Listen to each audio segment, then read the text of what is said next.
Part 20 और part का नाम है प्राकृतिक संसाधन। प्राकृतिक संसाधन क्या है? जो हमें प्रकृति से प्राप्त होते हैं वो क्या है? प्राकृतिक संसाधन है। और इन प्राकृतिक संसाधनों को दो भागों में विभाजित किया है। पहला है नवीकरणीय संसाधन और दूसरा है अनवीकरणीय संसाधन। तो आइए बच्चों, इस पाठ में हम पढ़ते हैं प्राकृतिक संसाधन। वे साधन जो हमें प्रकृति से मिलते हैं प्राकृतिक संसाधन कहलाते हैं। प्राकृतिक संसाधन प्रचुर मात्रा में उपलब्ध होते हैं और ये साधन दो प्रकार के होते हैं, नवीकरणीय संसाधन और दूसरा अनवीकरणीय संसाधन। तो सबसे पहले देखते हैं नवीकरणीय संसाधन क्या है। नवीकरणीय संसाधन ऐसे संसाधन होते हैं जो उपयोग करने के बाद या तो पुनर्चक्रित किए जा सकते हैं अथवा उपयोग के बाद भी कम नहीं होते हैं। ऐसे संसाधन है जिसका हम लोग उपयोग करें तो भी वो खत्म नहीं होते, जैसे वायु है। वायु का प्रयोग हम जितना भी करें लेकिन वो खत्म नहीं होता है। मृदा है, जल है एवं सूर्य के प्रकाश ही ऐसे संसाधन है, नवीकरणीय संसाधन है। वायु हमारे लिए केवल इसलिए आवश्यक नहीं है क्योंकि हम सांस लेते हैं, बल्कि वह हमारे लिए भी आवश्यक होती है क्योंकि यह हमें ऊर्जा प्रदान करती है। समुद्र के किनारों पर वायु बहुत तेज चलती है। इस तेज चलने वाली वायु में पंचक्कियों की सहायता से बिजली का उत्पादन होता है। वैज्ञानिकों का कहना है कि जीवन की शुरुआत जल से हुई है, अतः बिना जल के जीवन की कल्पना नहीं कर सकते। हमारी पृथ्वी का लगभग 1/4 भाग जमीन में एवं बाकी का 3/4 भाग जल से घिरा हुआ है। जल वर्षा द्वारा प्राप्त होता है जो महासागरों, नदियों, झीलों एवं तालाबों की चोटियों या बर्फ के रूप में जमा रहता है। वैज्ञानिकों का कहना है कि जीवन का साधन क्या है? जल। जल के बिना व्यक्ति जीवित नहीं रह सकता। इसलिए हमारे जो पृथ्वी के 71% भाग पर जल है लेकिन 29% भाग पर ही थल है और हमारा ये पृथ्वी जल से घिरा हुआ है। जब वर्षा का पानी प्राप्त होता है तो बह के महासागरों, नदियों, झीलों, तालाबों में या चोटियों पर बर्फ के रूप में जमा रहते हैं। जल का उपयोग हम पीने के लिए करते हैं, नहाने के लिए करते हैं, धुलाई के लिए करते हैं और पेड़ पौधों, फसलों में सिंचाई के लिए भी जल का उपयोग किया जाता है। इसका एक अन्य महत्वपूर्ण ऊर्जा के स्रोत के रूप में है। इसके लिए अत्यधिक ऊंचाई वाले बांधों में पहले जल को इकट्ठा किया जाता है। इसके बाद इस जल की तेज धार को टरबाइन्स के ब्लेड पर डालकर जल विद्युत उत्पन्न किए जाते हैं। भूमिगत जल का उपयोग मुख्य रूप से पीने के लिए एवं सिंचाई के रूप में करते हैं क्योंकि भूमिगत जल जो है सुरक्षित जल माना गया है, शुद्ध जल माना गया है। इसलिए पीने के लिए भूमिगत जल का उपयोग किया जाता है और फसलों में सिंचाई के लिए भी भूमिगत जल का उपयोग करते हैं। पृथ्वी पर जीवन और ऊर्जा का मुख्य स्रोत क्या है? सूर्य है। पेड़ पौधे केवल सूर्य की उपस्थिति में उचित ढंग से वृद्धि करते हैं। पृथ्वी पर जीवन और ऊर्जा प्राप्त करने का प्रमुख स्रोत क्या है? सूर्य का प्रकाश। और सूर्य के प्रकाश से हमें क्या मिलता है? Vitamin D. सूर्य के प्रकाश से हमें ऊर्जा मिलता है, विटामिन डी मिलता है, जिसके कारण हम चल पाते हैं, काम कर पाते हैं और सूर्य के प्रकाश से ही पेड़ पौधों को भोजन बनाने के लिए ऊर्जा मिलती है, जिससे वो पेड़ पौधे जो हैं वृद्धि करते हैं। फिर है सौर ऊर्जा। आजकल सौर ऊर्जा को ऐसे ऊर्जा के विकल्प के रूप में प्रयोग किया जा रहा है जो प्रदूषण रहित है।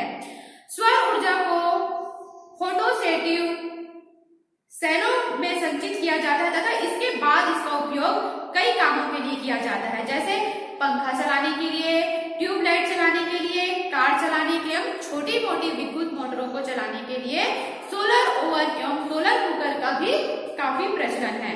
अब देखते हैं मृदा। जमीन की ऊपरी परत को मृदा कहते हैं। मृदा किसे कहते हैं? मिट्टी को ही मृदा कहते हैं। जो जमीन के ऊपर जो हमें परत दिखाई देता है वही क्या है? मृदा है। यह परत हमारी पृथ्वी पर उपस्थित वनस्पति के वृद्धि के लिए आवश्यक है। सभी फसलें, पेड़ पौधे एवं जड़ी बूटियां पृथ्वी पर ही उगती है और सभी पेड़ पौधे मृदा में से ही जल, खनिज लवणों एवं अन्य पोषक तत्वों को ग्रहण करते हैं। जो हमारे पृथ्वी के परत पर जो मृदा पाए जाते हैं उन्हीं के माध्यम से ही फसल उग पाते हैं, पेड़ पौधे वृद्धि कर पाते हैं। अतः ये प्रकृति द्वारा मृदा भी हमारे लिए बहुत महत्वपूर्ण है। अब देखते हैं अनवीनीकरणीय संसाधन। ये ऐसे संसाधन हैं जिनका यदि विवेकपूर्ण ढंग से उपयोग नहीं किया गया तो ये समाप्त हो जाएंगे। इसका उदाहरण है पेट्रोलियम है, खनिज पदार्थ है, कोयला है और जंगल आदि है। पेट्रोलियम कई कार्बनिक पदार्थों का मिश्रण है। यह हजारों वर्ष पूर्व जमीन में दबे हुए पेड़ पौधों एवं जंतुओं के जीवाश्म से बनता है।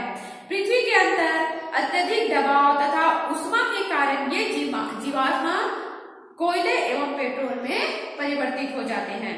विभिन्न पेट्रोलियम पदार्थ जैसे पेट्रोल है, डीजल का उपयोग अधिकांशतः भारी मशीन एवं वाहनों को चलाने के लिए किया जाता है।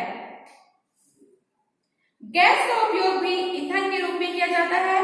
भारत में पेट्रोलियम पदार्थ गुजरात, महाराष्ट्र एवं असम में पाए जाते हैं, लेकिन कच्चे पेट्रोलियम पदार्थ की अधिकांश मात्रा पश्चिम एशियाई देशों से प्राप्त होती है। यहाँ पर इसका बड़ी मात्रा में उत्पादन होता है। इस कच्चे पेट्रोलियम पदार्थों को रिफाइनरियों में शुद्ध किया जाता है। पेट्रोलियम की तरह ही कोयला भी ऐसे वनों का उत्पाद है जो जमीन में हजारों वर्ष पूर्व दब गए थे। ये वन ही कोयले को परिवर्तित हो गए। ये वन ही है जो कोयले में परिवर्तित होके खदानों की गहराई पर खोदने पर इस कोयले को बाहर निकाला जाता है।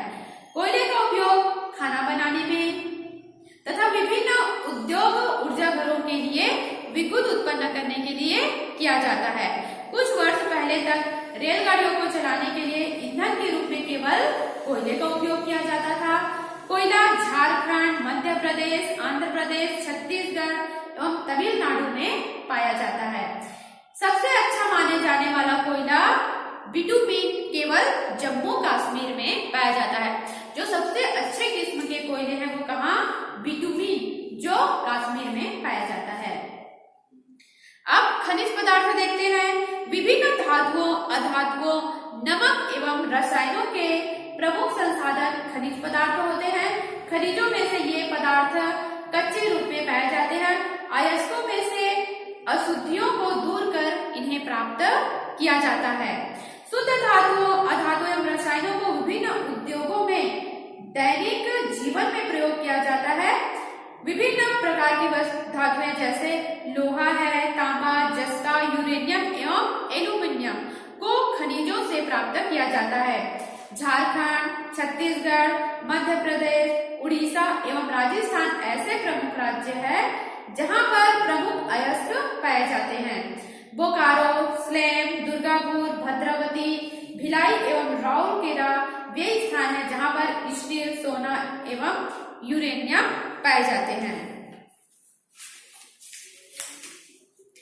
अब देखते हैं वन जंगली फलों, फूलों एवं जीवन अन्य उत्पादकों के प्रमुख स्रोत है।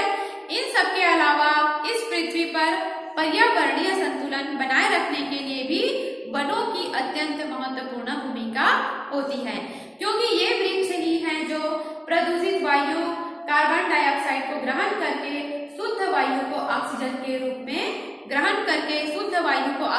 रूप में छोड़कर वातावरण को स्वच्छ रखते हैं। ये पृथ्वी पर वर्षा करते हैं तथा जल चक्रण को बनाए रखते हैं। यदि पृथ्वी में वन समाप्त हो जाए तो पृथ्वी से जीवन ही खत्म हो जाएगा। अतः वन हमारे लिए केवल वन से प्राप्त होने वाली विभिन्न महत्वपूर्ण वस्तुओं के लिए ही नहीं, बल्कि वे इस पृथ्वी पर स्वस्थ वातावरण के लिए भी आवश्यक है। अगर वन नहीं होगा, पेड़ पौधे नहीं होंगे तो वर्षा भी नहीं होगा, जिससे हमारे पृथ्वी का जो पर्यावरण संतुलन है वो बिगड़ जाएगा। जल के बिना हम लोग जीवित नहीं रह सकते।